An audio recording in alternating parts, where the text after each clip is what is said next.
A photographer once had a board on his studio that to click a photograph as you look, 20 rupees.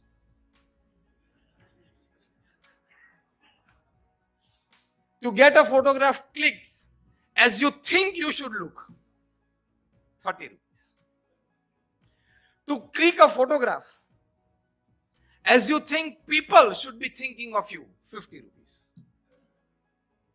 How should you look in the eyes of people? After many years, he writes in his memory that 90% of the people who came to my studio wanted the rupees 50 photograph. See, this is our common mentality when we go to purchase even a t-shirt or a shirt or a pant. And after we choose it, or in the time of choosing process, the first thought, faithfully, and keep your hand on your heart and tell me, the first thought is, how would I look in this? Isn't it? Tell me a faithful yes or no. My question to you all is, did you select that because you liked it, or did you select that so that somebody else likes you wearing that? First one is a value, second one is a valuable. So are you living a real life or a real life? Introspect. You are selecting your clothes and shoes because you like it. How would I look in the eyes of people wearing this? When you think of that, you have not understood this topic that values are more important than valuables. Because if at all you think that how would I look like, my that friend, my that relative, my that neighbor would like because he appreciates this color, she likes this style, whatever. But if out of your 10 associates, 7 would appreciate, at least 2 would feel, and your mood goes down. And if you want to check it for yourself at the other end, in a party or a gathering, if somebody is constantly aware of what he or she has worn and the garments and the jewelry and everything, if somebody is an experiment, don't try it, but it is theoretically right. You can go up to him or her and just tell in their ears, Jamta nahi hai, combination theek nahi hai. The color combination isn't good. Yeah, style jara theek nahi. Itna bolna. And then after 5-10 minutes from a distant away, you just look at the facial expressions and the body language, all the energy would get drained of that person. We are such cheap and mean minds because we bank for our personality on valuables. We don't bank for our personality on values. Gandhiji used to wear just an upper cloth and half dhoti. But Winston Churchill, the wartime prime minister, said, I don't want to meet him. I don't want to have a conversation with him. And he used to tell the ICS officers, when you go to India, you will be governors of huge provinces at the age of 25 and 26. Smart ICS officers. You have the power to do everything in India. Don't do one thing. Don't talk to Gandhi and Sardar. And this smart, dynamic young ICS officers would question Winston Churchill, the man who gave us V for Victory symbol during the World War II when Adolf Hitler was bombarding in London. And he bombarded through 300 warplanes and it was carpet bombing. Whole of London was burning. At that time, he gave this symbol, V for Victory. He was afraid of talking with Gandhi. He used to give this advice to ICS officers, don't talk to Gandhi. And these ICS officers would tell, why? For what reason? And Winston Churchill, the wartime Prime Minister of England, would say that these two people are so high on values, so high on integrity, so high on faithfulness to their ideologies and nation, so much committed to the people of their country, and they live a so simple life. These are all great values. That, now listen carefully, that in a 10-minute conversation across the table with Sardar or Gandhi, after that, they will throw a blank paper on your face, command you to sign it, and you will be so much mesmerized by their presence, by their aura, that even being an ICS officer, you would sign a blank paper and they will write the text after that.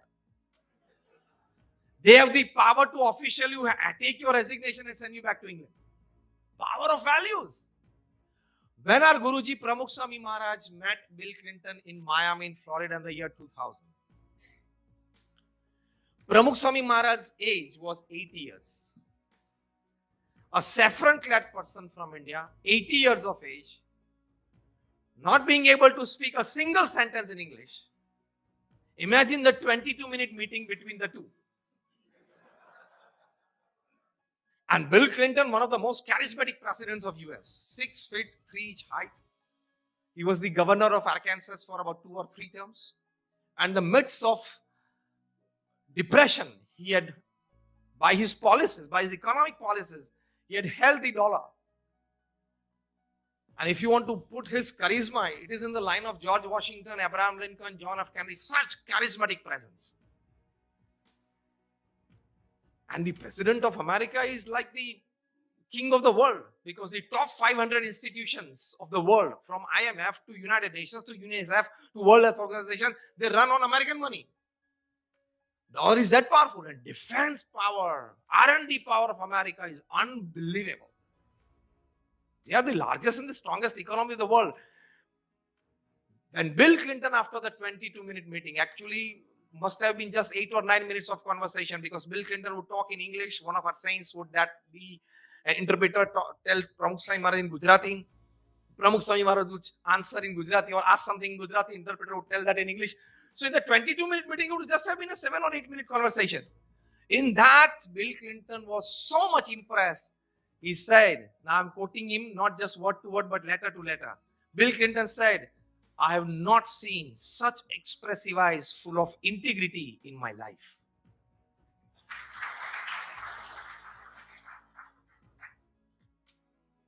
In any terms, on any day, under any circumstances, can any valuable impress the President of America?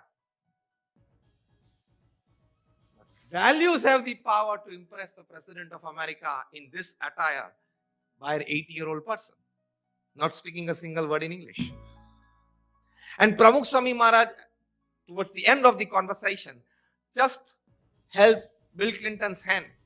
And in traditional Gujarati, he said, I'm just quoting him letter to letter in his pious words. Pramukh Swami Maharaj said, Sahib, amaru Akshardham Gandhinagar Juwa khas avjo.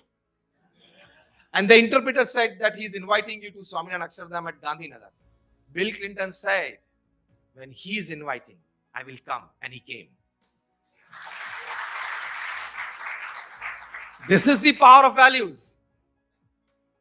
As Winston Churchill was impressed by Gandhi and Sardar, Bill Clinton was impressed by Pramukh Swami Maharaj.